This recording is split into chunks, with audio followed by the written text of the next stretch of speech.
Bombo International News.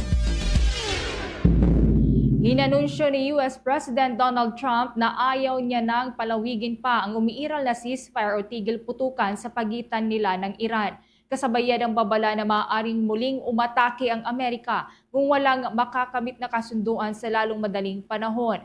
Sa isang panayam, sinabi ni Trump na mas mainam para sa Amerika na manatili bilang strong negotiating position at umasa na makakakuha ng tinawag niyang Great Deal sa Iran. Kumpiyansa naman ng Washington na magpapatuloy ang peace talk sa Pakistan habang nagpahiwatig din ang Tehran na kanilang pinag-aaralan ang posibleng paglahok sa mga negosasyon. Gayunpaman, sinabi ni Trump na handa ang Estados Unidos na ipagpatuloy ang military operations kung mabibigo ang negosasyon para sa kapayapaan.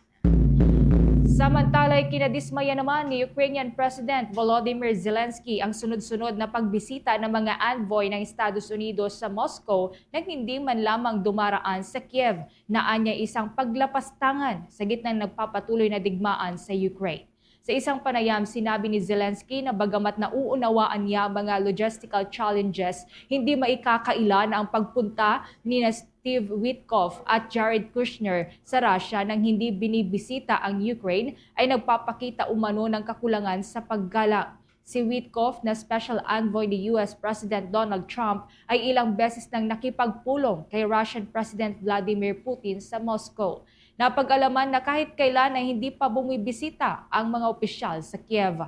Nauna nang sinabi ni Zelensky na may planong bumisita sa Ukraine ang dalawang opisyal sa Abril o ngayong pong Abril, ngunit hindi ito natuloy dahil sa paglipat ng atensyon sa Amerika dahil yan sa tumitinding tensyon sa gitnang silangan. Sa kabila nito, iginiit ni Zelensky ang kahalagahan ng patuloy na kooperasyon sa Estados Unidos. Sa kasalukuyan, nananatiling deadlock ang negosasyon habang patuloy ang panawagan ng Ukraine para sa mas aktibong partisipasyon at pagkilala sa kanilang posisyon sa usapin po yan ng pangkapayapaan.